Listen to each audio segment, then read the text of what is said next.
जनता हमको जिता देंगे तो उसको हर समस्या के दूर करेंगे, पंचायत में विकास करेंगे, जो और कठिनाई है उसे पूरा करेंगे। प्रथम काम है कि कहीं शमशान घाट है, वहाँ कोई यदि ना उसके ऊपर छाजा है ना उसके रुकने का है, बरसात में किसी का मृत्यु हो जाता है तो जलाने की कोई ऊपर से बारिश होता है तो व्यवस्था नहीं होता है। प्लेग्राउंड है ऐसा ही पड़ा हुआ है ना उसका। नमस्कार, वैभव न्यूज़ में आपका स्वागत है और मैं हूं आपके साथ कीर्ति वैभव। बिहार में पंचायती चुनाव पिछले कई महीनों से चल रहा है। ऐसे में अब अंतिम चरण की बारी है। अभी हम मौजूद हैं सिवान जिला के जीरादेई प्रखंड के ठेपहा राजाराम पंचायत में और हमारे साथ ठेपहा राजाराम पंचायत के मुखिया प्रत्याशी पति राम आश्रय सिंह जी मौजूद हैं। आज हम उनसे तमाम मुद्दों पर बातचीत करेंगे क्योंकि चुनाव बिल्कुल नज़दीक है और वो चुनावी मैदान में भी जा रहे हैं। तो आखिर इस बार की जनता का मूड क्या है, जनता क्या चाहती है, इन तमाम मुद्दों पर हम उनसे बातचीत करेंगे। सबसे पहले आपका वैभव न्यूज़ में स्वागत है। धन्यवाद आपको। ये बताइए कि जैसा आपके बारे में मैंने जाना कि आप पिछले 2 बार से वार्ड रह चुके हैं और अभी आप मुखिया प्रत्याशी के लिए जो है नामांकन कर चुके हैं, तो अचानक से वार्ड होते हुए भी मुखिया पद के लिए चुनाव लड़ने का निर्णय आपने कब लिया और कैसे लिया? हमने जनता को सेवा किया और ब्लॉक पर हम रहते हैं, वहाँ अपनी दुकान है, दुकान पर हमने जनता को सेवा किया। जनता का लाभान्वित योजना सही ढंग से उनके पास नहीं पहुंचती है, उसमें लूट खरोट वगैरह हो रहा है। इसलिए हमने मूड बनाया कि इनका सेवा में हम लगे और सेवा करें। अच्छा, ये बताइए कि जैसे चुनाव तो अब काफ़ी नज़दीक है, अंतिम चरण में जीरादेई प्रखंड में चुनाव होने हैं, तो ऐसे में आप चुनावी मैदान में भी जा रहे हैं, तो इस बार की जनता क्या चाहती है? इस बार की जनता बदलाव चाहती है, यही चाहती है कि बदलाव होना चाहिए, अच्छा, विकास होना चाहिए, सही काम होना चाहिए। यही सब है, तमाम प्रकार की जनता की समस्या है, उस पर मुखिया नहीं उतर पा रहे हैं, यही सब कारण है, इसलिए हम चुनाव मैदान में खड़े हो गए। अच्छा, जनता की जो समस्याएं हैं, जो भी आप बता रहे हैं, आप चुनावी मैदान में जा रहे हैं तो लोगों द्वारा जो सुनने को मिल रहा है, यदि जनता आपको चुनती है, आपकी पत्नी जो हैं विद्यावती देवी जी, उनको यदि मुखिया बनाती है, तो फिर आप क्या करेंगे अपने पंचायत की जनता के लिए? हम अगर बनाते हैं मुखिया हमारी पत्नी को, तो सबसे पहले हम जाकर जनता से मुलाकात करेंगे डोर टू डोर और उनकी समस्या को सुनेंगे और विकास का जो भी राशि आएगी, विकास का जो भी काम होगा, उनसे आम सभा बुलाकर बैठाकर उनके हिसाब से काम होगा। देखिए, मुखिया लोगों का तो दायित्व होता है कि जितनी भी सरकारी योजनाएं होती हैं उनको धरातल पर लाना, उसका जो भी कामकाज है वो कराना। लेकिन इसके अलावा आप अपने पंचायत के लिए अलग क्या कुछ करना चाहेंगे, जिससे कि कई लोग ये भी कहते हैं कि हम अपने पंचायत को आदर्श पंचायत बनाएंगे, तो आपने क्या सोच रखा है? हमने ऐसा सोचा है कि हम ऐसा काम कर दें कि ये ठेपहा पंचायत आदर्श पंचायत घोषित हो जाए। इसके लिए हम बहुत 10 साल जो वार्ड में काम किए हैं, बहुत हमारा बिहेवियर अच्छा है, लोग अच्छा काम किए हैं। हमने निस्वार्थ सेवा से काम किया और सब कुछ किया, उनके दरवाजे पहुंचकर सरकार के लाभान्वित योजनाओं को पहुंचाया दरवाजे पर जाकर। ये हमारा एक प्रूफ है। अच्छा, कोरोना काल में आपके द्वारा आपके पंचायत की जनता को क्या कुछ सहयोग किया गया? क्योंकि वैश्विक महामारी काफ़ी लंबे समय से चलती आ रही है और जो लॉकडाउन का जो हालात थी वो काफ़ी बद से बदतर थी। हाँ, लॉकडाउन में सेवा किया गया, सरकार द्वारा अच्छा इंतजाम हुआ था। लॉकडाउन में यहाँ कैंप भी लगा था जीरादेई में, पूरा डिस्ट्रिक्ट का सब कुछ खाना पीना सब कुछ व्यवस्था सही था। अच्छा, ये तो बात हुई कि आप जीतने के बाद क्या करेंगे, कैसे क्या करेंगे। उससे पहले हम आप थोड़ा आपके पंचायत की स्थिति जान लेते हैं। ये बताइए कि वृद्धा पेंशन की क्या स्थिति है अभी आपके पंचायत में? वृद्धा पेंशन की स्थिति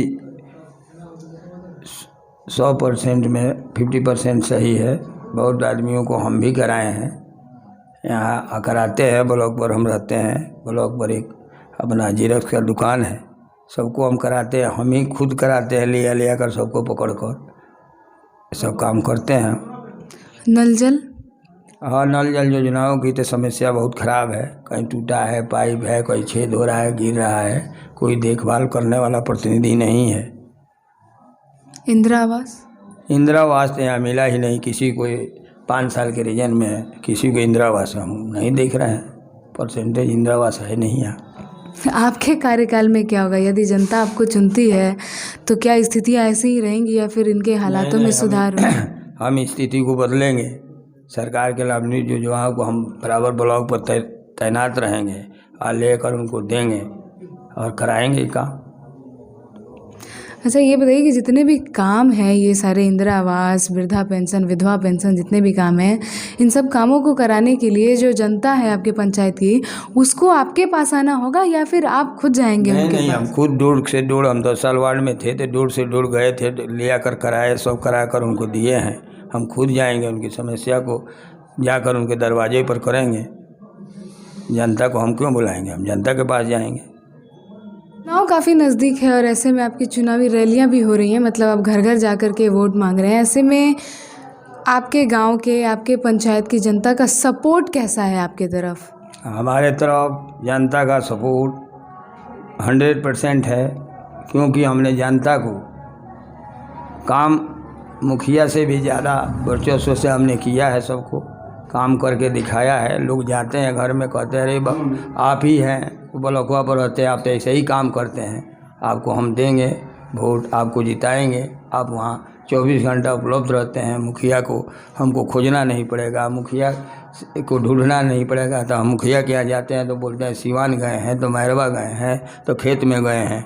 आप तो 24 घंटा काम कराते हैं, मुखिया से भी अच्छा काम कराते हैं। जनता हमें ये कह रही है। अच्छा, ये बताइए कि यदि जनता आपको अपना कीमती मत दे देती है, तो उसके बाद आपका पहला जो कदम होगा जनता के प्रति वो क्या होगा? सबसे पहला कार्य आप क्या कराएंगे? सबसे पहला कार्य होगा जनता हमें मदद वोट देकर हमको जिताएगी, तो पहले हम जनता के दूर टू दूर जाकर उनसे मुलाकात करेंगे। यही हमारा प्रथम काम होगा। वैभव न्यूज़ चैनल के माध्यम से आप अपने पंचायत क्षेत्र की जनता से क्या अपील करना चाहेंगे? हम अपील यही करना चाहेंगे कि हमें भारी से भारी मतों से वो विजयी बनाए और उनका हम काम पूरा करेंगे। काम पूरा करने पर उनका समस्या का समाधान नहीं होगा तो हम ब्लॉक चाहे कलेक्ट्रेट तक पहुंचेंगे, यही सब करेंगे। अच्छा, बच्चों और जो लड़कियां होती हैं उनके खेलकूद की कैसे व्यवस्था है आपके पंचायत में? यहाँ कोई सुविधा नहीं है। लड़कियों और बच्चों को खेलने कूदने की कोई व्यवस्था नहीं है। यहाँ जल जमाव की व्यवस्था बराबर लगी रहती है।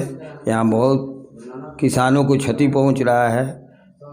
या कम से कम 20 एकड़ ज़मीन प्रति सालों भर पड़ा रहता है जल जमाव से।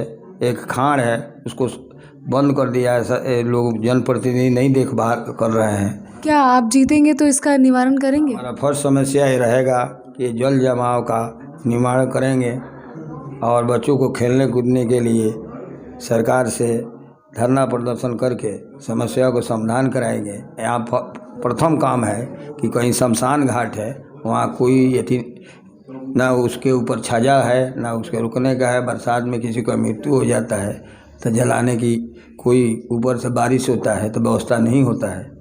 प्ले ग्राउंड है ऐसा ही पड़ा हुआ है, ना उसका सौर है, सफाई है, ना कुछ है। यही सब प्रॉब्लम है।